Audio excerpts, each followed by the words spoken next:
தமிழகத்தில் அரசியல் மாற்றத்தை ஏற்படுத்தவும் மறைந்த மாண்புமிகு அம்மாவின் மக்கள் நலக் கொள்கைகளை நிலைநாட்டிடவும் கழக பொதுச் செயலாளர் தியாக தலைவி சின்னம்மா வழிகாட்டுதல்படி செயல்படும் துணை பொதுச் செயலாளரும் சட்டமன்ற உறுப்பினருமான திரு டிடிவி தினகரன் தமிழகம் முழுவதும் மக்கள் சந்திப்பு புரட்சி பயணம் மேற்கொள்கிறார். இதன் முதற்கட்டமாக தஞ்சாவூர் வடக்கு மாவட்டத்தில் கடந்த 2ஆம் தேதி முதல் 5ஆம் தேதி வரை திருவிடைமருதூர், கும்பகோணம், பாபநாசம், திருவையாறு சட்டமன்ற தொகுதிகளில் மக்கள் சந்திப்பு புரட்சி பயணம் மேற்கொண்டார். அப்போது பல்வேறு இடங்களிலும் திரு டிடிவி தினகரனுக்கு கழக நிர்வாகிகள், தொண்டர்கள், பொதுமக்கள் என பல்லாயிரக்கணக்கானோர் அலை கடல் என திரண்டு பட்டாசுகள் வெடித்தும் மலர்கள் தூவியும் மேளதாளங்கள் முழங்க எழுச்சி மிகு வரவேற்பு அளித்தனர். இந்நிலையில் இந்த மாபெரும் மக்கள் சந்திப்பு புரட்சி பயணத்தின் 2ஆம் கட்டமாக தஞ்சாவூர் தெற்கு மாவட்டத்திற்கு உட்பட்ட தஞ்சை தொகுதியில் கழக துணை பொதுச் செயலாளர் திரு டிடிவி தினகரன் தொடங்கினார். அங்குள்ள பிரசித்தி பெற்ற புன்னைநல்லூர் மாரியம்மன் கோயிலுக்கு கழக துணை பொதுச் செயலாளர் திரு டிடிவி தினகரன் சென்றபோது சாலையின் இரு மருங்களிலும் குழுமியிருந்த பல்லாயிரக்கணக்கான தொண்டர்கள் வாழ்த்து முழக்கங்களை எழுப்பி வரவேற்றனர். யானை பரிவாரங்களுடன் மங்கள வாத்தியங்கள் இசைக்க கழக துணை பொதுச் செயலாளர் திரு டிடிவி தினகரனுக்கு தொண்டர்கள் வரவேற்பு அளித்தனர்.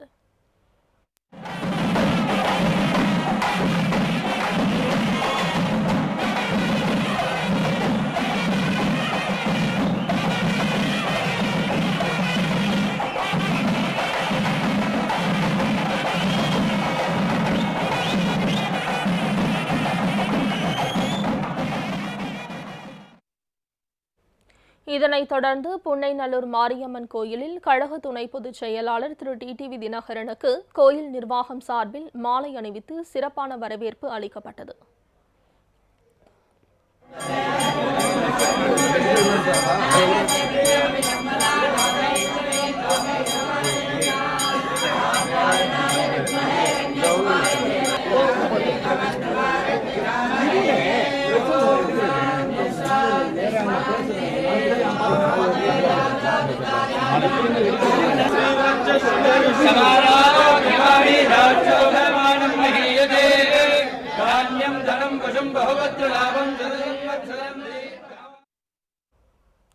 இதனைத் தொடர்ந்து மறைந்த மாண்புமிகு அம்மாவின் 70வது பிறந்த நாளையொட்டி ஏழை எளிய மக்களுக்கு பசுமாடுகள், சைக்கிள்கள், குக்கர்கள், தையல் எந்திரங்கள், சலவை பெட்டி உள்ளிட்ட நலத்திட்ட உதவிகளை கழக துணை பொதுச் செயலாளர் திரு டிடிவி தினகரன் வழங்கினார்.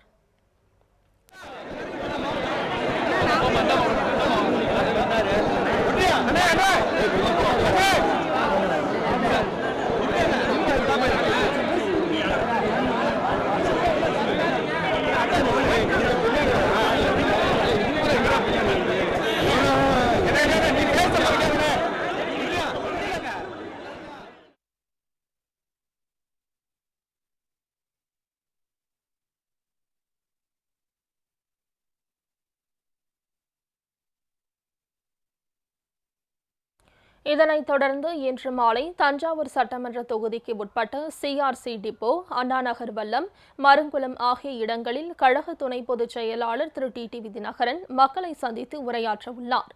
அதனைத் தொடர்ந்து நாளை ஒரத்தநாடு தொகுதியிலும், 12ஆம் தேதி பட்டுக்கோட்டை தொகுதியிலும், 13ஆம் தேதி பேராவூரணி தொகுதியிலும் திரு டிடிவி தினகரன் புரட்சி பயணம் மேற்கொண்டு பொதுமக்களிடம் எழுச்சி உரையாற்ற உள்ளார்.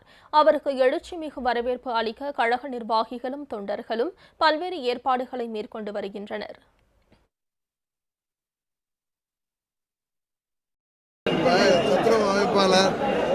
நிறைய போஸ்டிங் இப்போ தஞ்சாவூர் மாவட்டத்தில் வந்தப்போ கூட சொன்னாங்க 64 போஸ்டிங்கும் போட்டிருக்காங்க.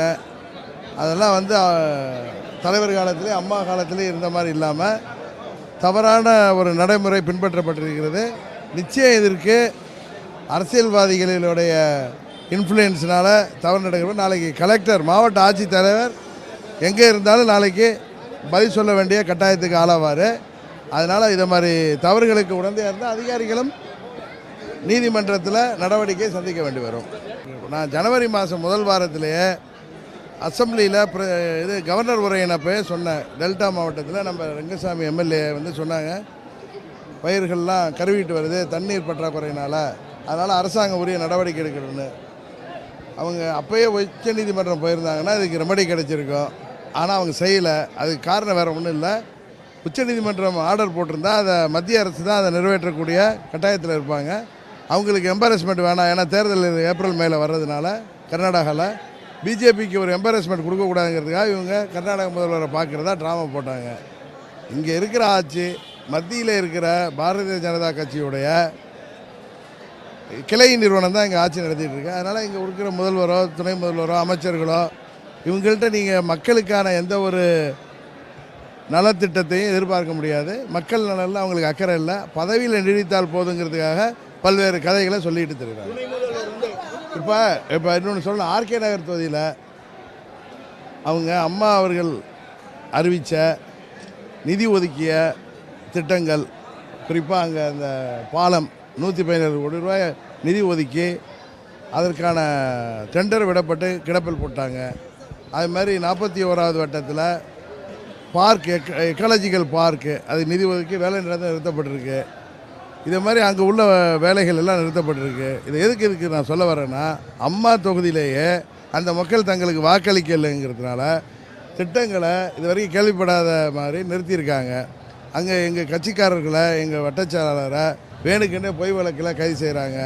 எங்கள் கட்சியை சேர்ந்த படகு வைத்திருக்கிற ஒரு நபரை, நாகராஜனை, நேற்று தேவையில்லாமல் அவங்க காவல்துறை துரத்திட்டு போனதில் அடிபட்டு இறந்துருக்காரு. எதுக்கு சொல்கிறேன்னா, ஆர்கே நகர் மாதிரி நான் எம்எல்ஏ இருக்கிற தொகுதியிலே இது மாதிரி நடக்குது. தமிழ்நாடு முழுவதும் இவர்கள் முறைகேடுகளில் ஈடுபட்டு இருக்கிற வரைக்கும் லாபம்னு இவங்க அவங்க வருமானத்தை பார்க்குற வேலையில் ஏற்படுறாங்க. ஏன்னா மறுபடியும் தேர்தலில் ஜெயிக்க முடியாதுன்னு தெரியும். அதனால் எவ்வளோ நாள் ஆட்சி நீடிக்குதோ அவ்வளோ நாள் லாபம்னு இவங்க ஒரு லீஸ் மாதிரி எடுத்து நடத்திக்கிட்டு இருக்காங்க. அவர் உண்மையை உணர்றாரு, சீனியர் மேன் உண்மையை உணர்றாரு. அதனால தான் ஏன்னா வருங்காலத்தில் அரசியலில் நீடிக்கணும்னு நினைக்கிறவங்க இன்றைக்கு சட்டமன்ற உறுப்பினராக இருப்பேன், நிச்சயம் இதை பற்றிலாம் எண்ணி பார்ப்பாங்க. இதோட பிடிச்சிட்டு போயிடலான்னா அது வேறு. தர்ம யுத்தங்கிறத ஒரு டுபாக்கூர் யுத்தம். அது பதவிக்காக தனக்கு முதல்வர் பதவியிலேருந்து உருவாக்கினது. பன்னீர்செல்வத்தை பற்றி உங்கள் எல்லாரை விட எனக்கு நல்லா தெரியும். இதெல்லாம் சும்மா வெறும் வெளிவேஷம். குடும்ப ஆட்சிங்கிறார். அவர் குடும்பத்தில் உள்ளவங்க தான் எல்லா பதவியில் இருக்காங்க. இன்றைக்கி மதுரையில் அடிஷனல் அட்வொகேட் ஜெனரலாக இருந்திருக்கிற செல்லப்பாண்டியன் அவருடைய சம்பந்தி, ஏற்கனவே அம்மா போட்டிருந்தவங்களை எடுத்திருக்காங்க. சும்மா கதை விட்டுட்டு அலைகிறாங்க. பிஜேபி ஆதரவு இருக்கிறதுனால ஓடிக்கிட்டு இருக்காங்க. எல்லாம் ஒரு முடிவுக்கு வரும். நியூட்ரினோ திட்டங்கிற திட்டம் அது மாதிரி நம்ம தஞ்சை மாவட்டத்தை பாதிக்கிற மீத்தேன், கெயில், அடுத்தது இந்த செயில் கேஸ், இப்போ இந்த ஹைட்ரோ கார்பன், இதெல்லாமே மக்களை பாதிக்கும் தான். நிலத்தடி நீரை பாதிக்கும், விவசாயத்தை பாதிக்கும், மக்களை பாதிக்கிற திட்டங்கள் தான். நான் அன்றைக்கே சொன்னேன், இங்கே வைரமே கிடைச்சாலும் மக்கள் விரும்பாத ஒரு திட்டத்தை எத்தனை லட்சம் கோடி வருமானம் வந்தாலும் அதை அரசாங்கம் கைவிடணும். இது விவசாயம். ஆயிரக்கணக்கான ஆண்டுகளாக விவசாயத்தில் உள்ள பூமி. சோழ நாடு சோறு உடைத்தும்பாங்க. இந்த பூமியில் மக்கள் விவசாயத்தை தான் விரும்பி செய்யணுங்கிறாங்க. விவசாயம் சார்ந்த தொழில் தான் நடக்கணும். அதுக்காக தான் நான் சொன்னேன், அம்மாவுடைய ஆட்சியை நாங்கள் விரைவில் அமைச்சு இதை டெல்டா மாவட்டங்களை பாதுகாக்கப்பட்ட விவசாய மண்டலமாக உருவாக்கணும்னு சொன்னதே அதுக்கு தான். இது எவ்வளோ நாள், இதெல்லாம் கொஞ்ச நாள் எல்லாமே சரியாகிடும். இப்போ காவல்துறை அவர்களுக்கு ஏவல் துறையாக எல்லா இடத்துலையும் செயல்பட்டுருக்காங்க. அதை தான் இன்றைக்கி பெரிய வருத்தமாக இருக்குது. இவங்க ஓஎன்ஜிசி சொல்கிறாங்கிறதுக்காக கைது செய்கிறது, இதெல்லாம் தவறான ஒரு அணுகுமுறை என்பது காவல்துறையினரும் புரிஞ்சுக்கணும். அதை ரவுடிகளை கைது பண்ணுறது சரியான நடவடிக்கை தான். சட்ட ஒழுங்கை கண்ட்ரோல் பண்ண வேண்டிய ஆட்சியாளர்கள் குட்கால புகழ் பெற்றவங்களெல்லாம் பதவியில் வச்சுக்கிட்டு இருந்தாங்கன்னா அவங்க ஏவல் வேலையை தான் பார்ப்பாங்க. அதனால் இது ஒரு அம்மாவின் அரசாங்கங்கிறதே கிடையாது. அம்மா ஆட்சி இருந்தப்போ ரவுடிகள்லாம் அடங்கி ஒடுங்கி இருந்தாங்க. இப்போல்லாம் தலைக்கட்டாக இருக்க ஆரம்பிச்சிட்டதுனால தான் நீங்கள் சொல்கிற மாதிரி கைது நடவடிக்கைலாம் இருக்குது. எல்லாத்துலேயும் அரசியல், எல்லாத்துலேயும் உள்நோக்கம், அது சுயலாபம். இதுக்காக தான் அந்த ஆட்சி செயல்பட்டு கொண்டிருக்கு. 2001 தேர்தல் நடப்போ உங்களுடைய நீங்கள் மனு தாக்கல் செஞ்சுருந்தீங்களா வேட்புமனுவில் உங்களுடைய சொத்து விவரம் என்ன, உங்களுக்கு சீட்டு மந்திரியாகி அம்மா ஒரு வாரத்தில் எடுத்தாங்களே, திருப்பி உங்களுக்கு எம்எல்ஏ ஆனது 3 முறை எம்எல்ஏ சீட்டு கிடைச்சது யாரால் நீங்கள் அமைச்சரானீங்க மக்களுக்கு தெரியுமா? இல்லை பேசட்டுமேங்கிறேன். பேசுங்க, நல்லா பேசுங்க, பதில் சொல்கிறோம். மக்கள் பதில் சொல்லுவாங்க, அதுக்கு நான் சொல்ல வேண்டாம். அதனால தானே 2014 ஒருத்தராடு தொகுதி மக்களே அவருக்கு பதில் சொல்லியிருக்காங்களே. வருங்காலத்தில் இவங்கெல்லாம் இருக்கிற இடம் தெரியாமல் போகுது. நீங்கள் பாருங்களேன், அடுத்த இன்னும் ஒரு 2-3 மாதத்தில் இந்த ஆட்சி போயிடும். திரும்ப இவங்க சொல்லிகிட்டு இருக்காங்கல்ல, அது கிடையாது. ஆட்சி போகுது. நீங்கள் கேட்பீங்க ஸ்லீப்பர் செல்லை பற்றி. ஸ்லீப்பர் செல் வாக்கெடுப்பப்போ அவங்களோட வேலையை காமிப்பாங்க. இந்த ஆட்சி அதுக்கு முன்னாடி தானாகவே போகிற நிலைமையில் இருக்குது. மீண்டும் என்றைக்கு தேர்தல் வந்தாலும் நாங்கள் வெற்றி பெறுவோம். அன்றைக்கி அண்ணன் வைத்திலிங்கம் அன்றைக்கு தேர்தலில் நிற்கட்டும், அவருடைய நிலைமை என்ன ஆகுது இங்கே சொல்கிறேன். நான் இன்றைக்கி அவர் டெபாசிட்டே கிடைக்காது. சார் 3 மாசத்துல ஆட்சி போயிருக்கீங்க சார், 3 மாசத்துல ஆட்சி போயிருக்கீங்க, எப்படி போகும்? இப்போ நாங்கள் எங்கள் எம்எல்ஏ தீர்ப்புகள் ஆமாங்க. அப்புறம் கோர்ட்டில் வந்து திமுக தொடர்ந்த வழக்கு இருக்குல்ல, இது கொண்டு வரணும்னு ஓட்டெடுப்பு நடத்தினா அந்த இப்போ எங்களுடைய எம்எல்ஏக்கள் கேஸில் தீர்ப்பு வந்த உடனே அடுத்தது அந்த அந்த இது நீதிமன்றம் சொன்ன உடனே வாக்கெடுப்பு வரும். 3 மாதங்கிறது நான் அதிகமாக சொல்கிறேன், அதிகபட்சம். நமது மாரியம்மன் கோயில் பகுதியைச் சேர்ந்த அருமை பெரியவர்களே, அன்பு தாய்மார்களே, கடந்த வாரம் 2ஆம் தேதி நமது தஞ்சை மாவட்டத்திலே கும்பகோணம் அருகில் உள்ள சோழபுரத்திலே இந்த மக்கள் சந்திப்பு புரட்சி பயணத்தை நமது டெல்டா பகுதியிலிருந்து தொடங்க வேண்டும் என்று கழகத்தின் நிர்வாகிகள் எல்லோரும் முடிவு செய்ததால் நமது உங்கள் மண்ணின் மைந்தனாகிய நான் நமது பகுதியிலேயே இந்த சுற்றுப்பயணத்தை தொடங்கி 4 நாட்கள் தஞ்சை வடக்கு மாவட்டத்திலே நமது திருவிடைமருதூர், பாபநாசம், கும்பகோணம், திருவையாறு தொகுதியிலே உங்கள் ஆதரவோடு செல்கின்ற இடங்களெல்லாம் பெரியோர்களும் தாய்மார்களும் இளைஞர்களும் மாபெரும் வரவேற்பு கொடுத்து இந்த ஆட்சி முடிவுக்கு வர வேண்டும், மீண்டும் அம்மா அவர்களின் ஆட்சி தமிழகம் முழுவதும் ஏற்படுத்தப்பட்டு இந்த மக்கள் விரோத ஆட்சி முடிவுக்கு வர வேண்டும் என்று என்னிடம் கோரிக்கை வைத்தார்கள். நமது டெல்டா பகுதி என்பது தமிழகத்தின் நெற்களஞ்சியம். விவசாயம்தான் இங்கே முக்கியமான தொழில். ஆனால் விவசாயத்தை பாதிக்கின்ற அளவுக்கு இன்றைக்கு மத்திய அரசாங்கம் ONGC மூலமும் பல்வேறு திட்டங்களை இங்கே செயல்படுத்தி மீத்தேன் வாயு, ஹைட்ரோ கார்பன், கெயில் திட்டத்திலே குழாய் பதிப்புகள் போன்ற பல திட்டங்களை தமிழகத்திலே, அது நமது டெல்டா பகுதியிலே இங்கே அவர்கள் அனுமதித்த காரணத்தினால் விவசாயம் ஏற்கனவே கர்நாடகாவிலிருந்து சரியாக நீர் வராத காரணத்தினாலும் வானம் சரியாக பருவமழை பெய்யாத காரணத்தினாலும் நமது பகுதி விவசாய மக்கள் எவ்வளவு பாதிப்புக்கு உள்ளாகி இருக்கிறார்கள் என்பது எல்லோருக்கும் தெரியும். இந்த திட்டங்கள் வேறு நமது விவசாய மக்களை மேலும் அச்சத்தில் ஆழ்த்தி வருங்காலத்திலே தமிழகத்தின் நெற்களஞ்சியமாகிய நமது தஞ்சை மாவட்டம் விவசாய தொழிலே இல்லாமல் போய்விடுமோ, நிலத்தடி நீர் கெட்டு போய்விட்டோம் என்கின்ற பயத்திலே நமது கதிராமங்கலத்திலே பேராசிரியர் ஜெயராமன் அவர்கள் தலைமையிலே போராட்டம் தொடங்கினார்கள். அதுபோல நெடுவாசலிலேயும் போராட்டம் நடைபெற்றது. நேற்று கூட மன்னார்குடிக்கு அருகிலே விவசாயிகளை காவல்துறை கைது செய்து பிறகு விட்டுவிட்டார்கள். இதுபோல நமது தஞ்சை மாவட்டத்தை பாதிக்கின்ற இந்த திட்டங்களை எல்லாம் அம்மா அவர்கள் இருந்தவரை இவற்றை எல்லாம் செயல்படுத்த முடியாமல், செயல்படுத்த விடாமல் அம்மா அவர்கள் தடுத்து விட்டார்கள். அம்மா அவர்கள் இல்லாத குறை இன்றைக்கு தான் நமக்கு அனைவருக்கும் தெரிகிறது. அம்மாவின் பெயரை சொல்லி இன்றைக்கு தமிழகத்திலே ஆட்சி செய்பவர்கள் ஆட்சி தொடர்ந்தால் போதும், இவர்கள் 33 பேரும் பதவியில் இருந்தால் போதும், மக்களை வாட்டுகின்ற எந்த ஒரு திட்டத்தை தனியாரோ மத்திய அரசோ கொண்டு வந்தாலும் சரி, இங்கே அரசு ஊழியர்கள், ஆசிரியர்கள், போக்குவரத்து தொழிலாளர்கள் போன்றவர்கள் தங்களது உரிமைக்காக போராடுகின்ற பொழுது அதையெல்லாம் கண்டுகொள்ளாத முதல்வர் நீதிமன்றம் இன்றைக்கு குறுக்கிட்டிருக்கிற காரணத்தினால்தான் போக்குவரத்து தொழிலாளர்கள் தங்களது நியாயமான கோரிக்கைகளை இன்றைக்கு பேச்சுவார்த்தைக்கு உடன்பட்டிருக்கிறார்கள். அரசாங்கத்திடம் நிதி இல்லை, குறிப்பாக போக்குவரத்து துறையிலே நிதி இல்லை என்று கூறுகின்றவர்கள் சட்டமன்ற உறுப்பினர்கள் கேட்காமலேயே அவரது சட்டமன்ற உறுப்பினரின் சம்பளத்தை 55,000 மேலும் 50,000 அதிகமாக்கி 1,05,000 ரூபாய்க்கு ஆக்கி இருக்கிறார்கள். காரணம், சட்டமன்ற உறுப்பினர்கள் எண்ணிக்கை இருந்தால்தான் இந்த ஆட்சி தொடரும். இது என்றைக்கு வேணாலும் விழுந்து விடுகின்ற ஒரு ஆட்சி. நமது சட்டமன்ற உறுப்பினர்கள் கட்சியை பாதுகாக்க, அம்மாவின் ஆட்சியை பாதுகாக்க போராடிய 18 சட்டமன்ற உறுப்பினர்கள் பதவி நீக்கம் செய்த காரணத்தினால், குறுக்கு வழியிலே இன்றைக்கு மெஜாரிட்டி இருக்கின்ற காரணத்தினால் அவர்கள் தொடர்ந்து கொண்டிருக்கிறார்கள். எந்த நேரமும் நீதிமன்றத்திலே நமது சட்டமன்ற உறுப்பினர்களுக்கு நல்ல தீர்ப்பு வரும். அதற்கு பிறகு என்னை பத்திரிகையாளர்கள் கேட்டார்கள் எப்பொழுது வாக்கெடுப்பு வரும் என்று. நீதிமன்றத்திலே அந்த வழக்கு நிலுவையில் இருக்கிறது. இந்த 18 சட்டமன்ற உறுப்பினர்களின் வழக்கு தீர்ப்பு வந்த பிறகு நீதிமன்றம் நம்பிக்கை வாக்கெடுப்பு பற்றிய வழக்கை எடுத்து நிச்சயம் நம்பிக்கை வாக்கெடுப்பு நடைபெற்ற வேண்டிய சூழ்நிலையில் இந்த அரசாங்கம் வந்த பிறகு அவர்களுக்கு அறுதி பெரும்பான்மை இல்லை என்பது தெரிந்த பிறகு இவர்கள் வீட்டுக்கு சென்று விடுவார்கள். ஆட்சி முடிவுக்கு வரும். தமிழக மக்கள், குறிப்பாக 7.5 கோடி தமிழ்நாட்டு மக்களும் எதிர்பார்க்கின்ற இந்த மக்கள் விரோத துரோக ஆட்சி வீட்டுக்கு போய்விடும், முடிவுக்கு வரும் என்று நான் சொன்னால் முதலமைச்சரும் துணை முதலமைச்சரும் மற்ற மந்திரிகளும் நமது பகுதியில் ஒரு சண்டியர் இருக்கிறாரு, ஒரத்தநாட்டில் மக்களால் புறக்கணிக்கப்பட்ட அந்த சண்டியர் உட்பட எல்லாரும் தாவி குதிக்கிறார்கள். நேற்று நான் வந்த பொழுது கூட இங்கே சத்துணவு அமைப்பாளர் பதவிக்கு கூட பல்வேறு முறைகேடுகள் நடைபெற்றிருக்கிறது.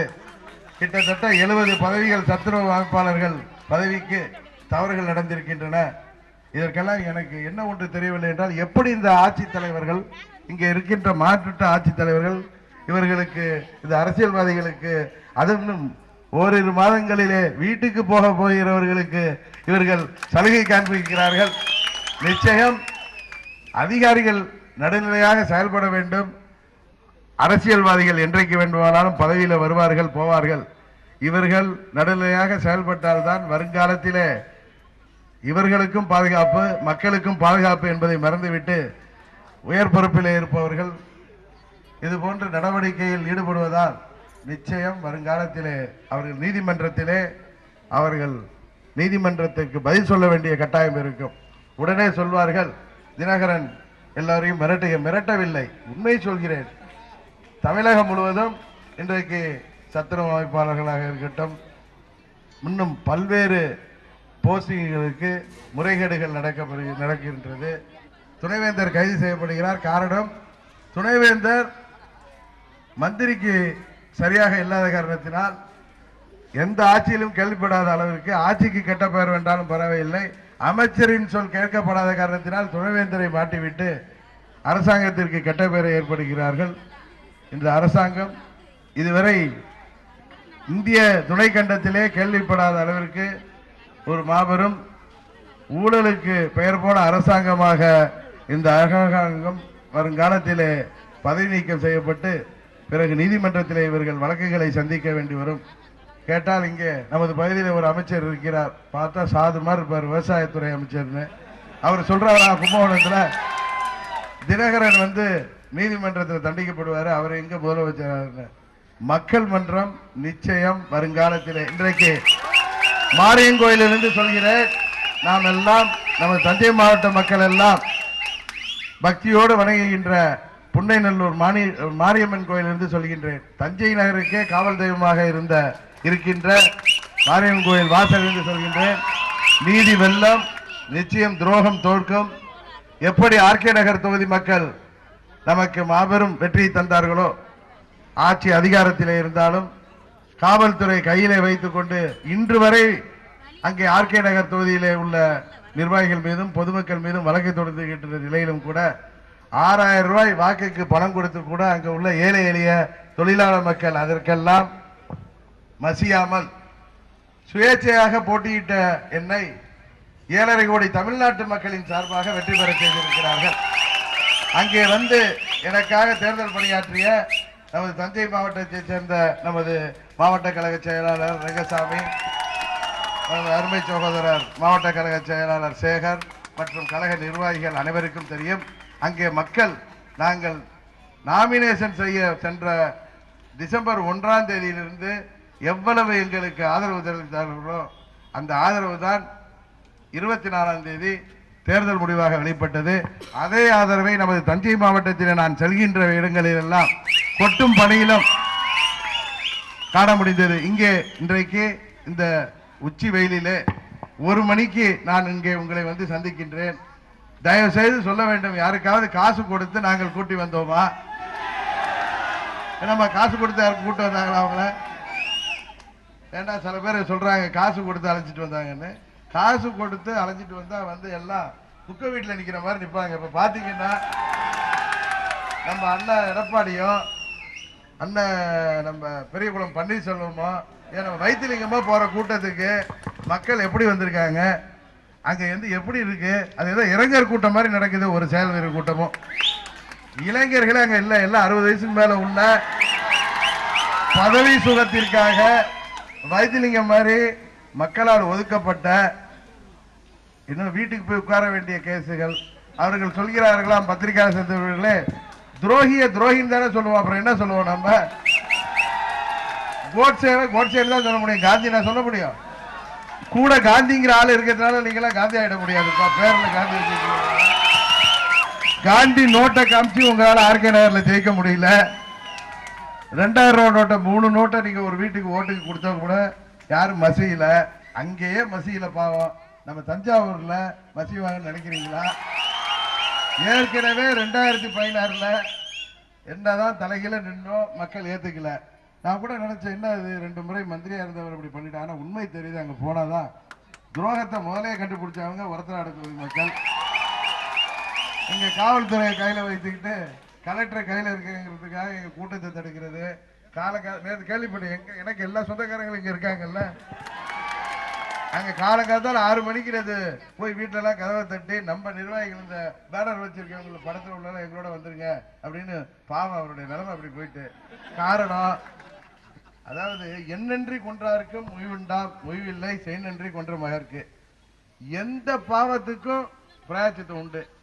ஆனா இந்த செய்நன்றிங்கிற துரோகம் இருக்கு பாருங்க, அது பரம்பரையும் பாதிக்கும். இது எல்லாருக்கும் தெரியும். இன்னைக்கு வேணா அவங்க எப்படி வேணாலும் இருக்கலாம், கையை சட்டையை மடக்கி விட்டுக்கிட்டு 2001ல எப்படி இருந்தோம், அதுக்கு முன்னாடி ஒன்றிய செயலாளர் இருந்தப்ப எப்படி இருந்தோம்னா எனக்கு நான் 2000த்துல செல்லம்பட்டிக்கு கல்யாணத்துக்கு வந்தப்ப அப்ப இருந்த திரு தங்கமுத்து, நான் துரை கோஜராஜ் எல்லாம் கார்ல போயிட்டு இருப்ப முன்னாடி ஒரு ஆள் வேகமா ஒரு இந்த கமலஹாசன் இதுல ஓடுவார 16 வயதுல அது மாதிரி ஓடி போய் ஒவ்வொரு கொடிக்கமா வந்துட்டு இருந்தாரு. யாருங்க விழுந்துட போறாருன்னு கேட்டா அவர் தான் ஒன்றிய செயலாளர் இருந்தாங்க. அந்த ஒன்றிய செயலர் தான் இந்த தியாகி. நான் பேர் சொன்னா கோச்சுக்குவார் அவரு. நீங்க சொல்லுங்கிற துரோகம் என்ன, எனக்கு யாருக்கு துரோகம் நடந்துச்சு? ஒரத்தநாடு தொகுதி மக்கள் உங்களை தோல்வியடைய செய்தாங்கன்னா இப்ப நாங்க சொல்லி தோக்கடிக்கிறாங்கன்னா உங்க மேல தப்பு இருக்குன்னு தானே அர்த்தம்.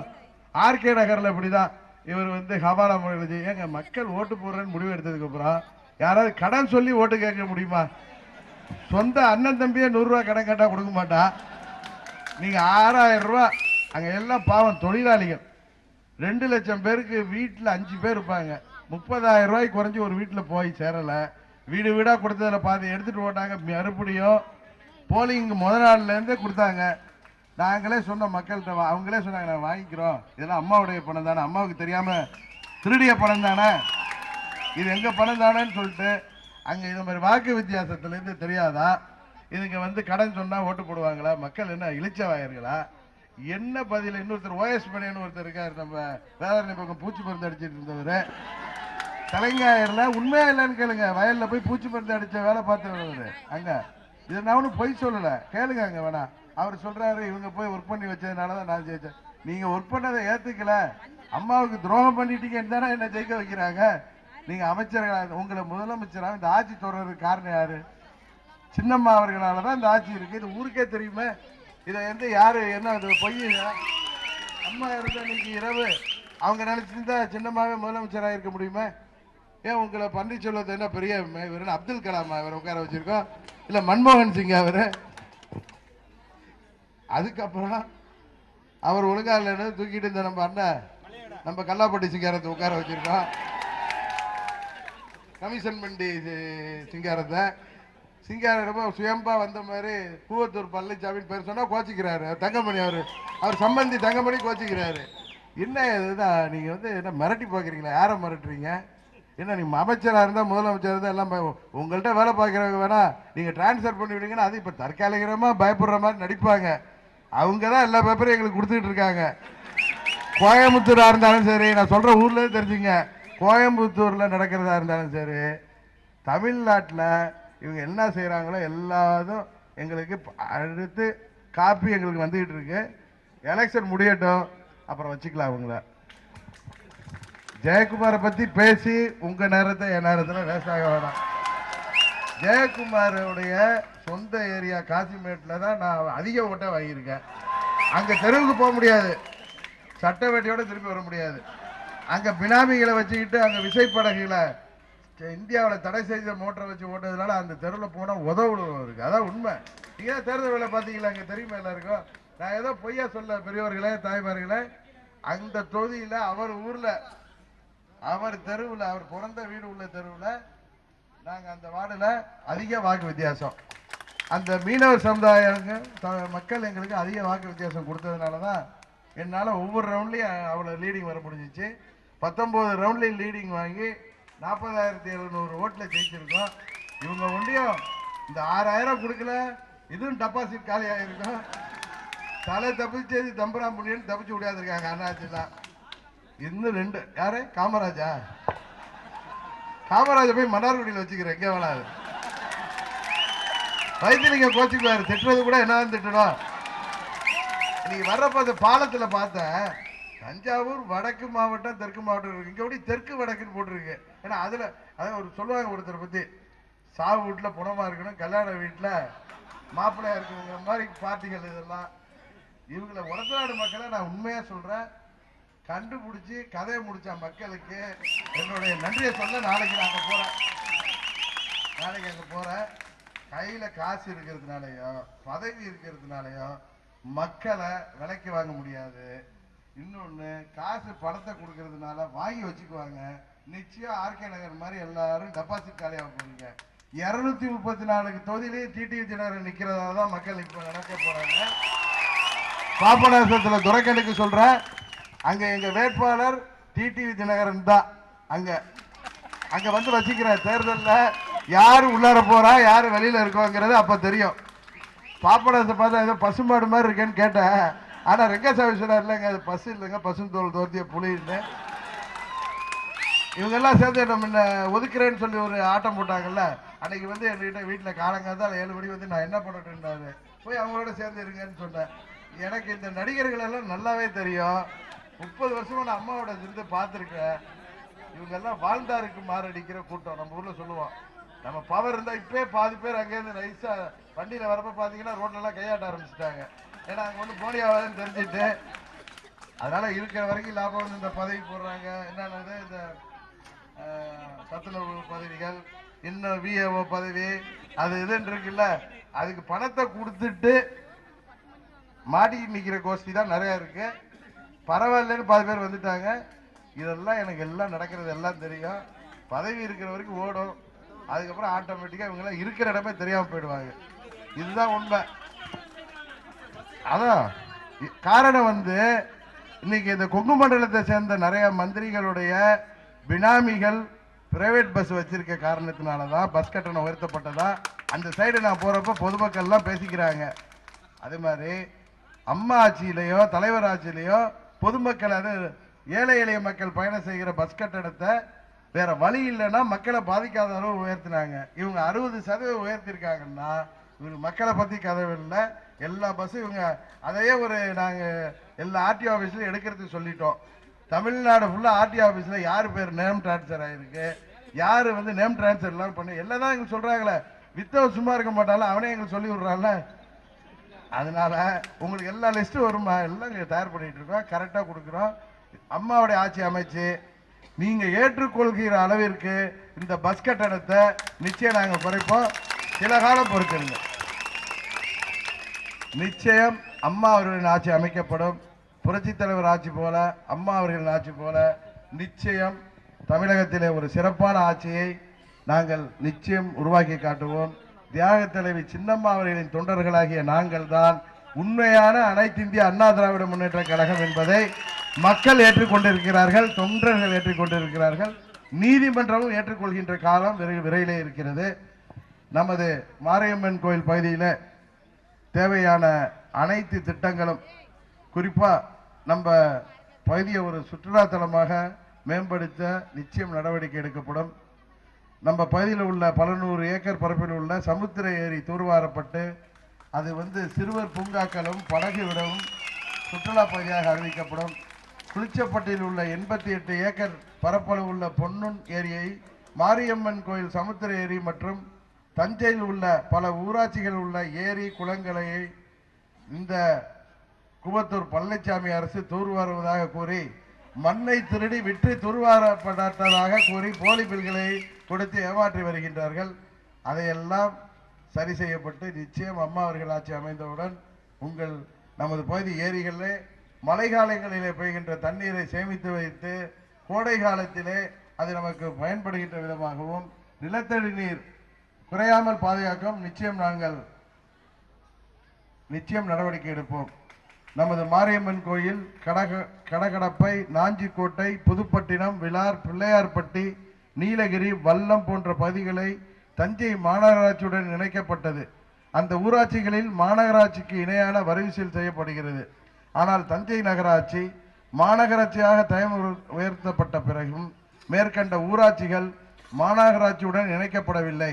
ஆனால் மாநகராட்சிக்குரிய வரி வசூல் செய்யப்படுகிறது. இதனால் மக்கள் மிகுந்த சிரமத்திற்கு உள்ளாகின்றனர். அதனால் மேற்கண்ட ஊராட்சியில் உள்ள வரிகளை குறைக்க நடவடிக்கை வேண்டும் என்று பொதுமக்கள் வைத்த கோரிக்கைகளை தான் நான் படித்தேன். நிச்சயம் நாம் அம்மா அவர்களின் ஆட்சி அமைத்து நிச்சயம் இதெல்லாம் சரி செய்வோம். இப்போ அதை கேட்டுக்கிட்டு இருப்பாங்க நம்ம அண்ணன் உடத்தநாடு ஆளுகள்லாம். இப்போ நீங்கள் சரி செஞ்சாலும் உங்களுக்கு ஏதோ மரியாதையாக டெபாசிட் கிடைக்கும், இல்லைன்னா அது இல்லாமல் போயிடுங்கிறதுக்காக தான் நம்ம படித்து காமிச்சேன். மீண்டும் அம்மா அவர்களின் ஆட்சி தமிழகத்தில் அமைப்பதற்கு உங்கள் ஆதரவை தேடித்தான் நான் ஊராக வந்து கொண்டிருக்கின்றேன். நிச்சயம் நீங்கள் ஆதரவு அளிப்பீர்கள். ஒரு நல்ல ஆட்சியை தமிழகத்திலே கொடுப்பதற்கு எங்களுக்கு ஆதரவளியுங்கள் என்று கேட்டு உங்கள் அனைவருக்கும் நன்றி கலந்த வணக்கத்தை கூறி விடைபெறுகிறேன். நன்றி, வணக்கம்.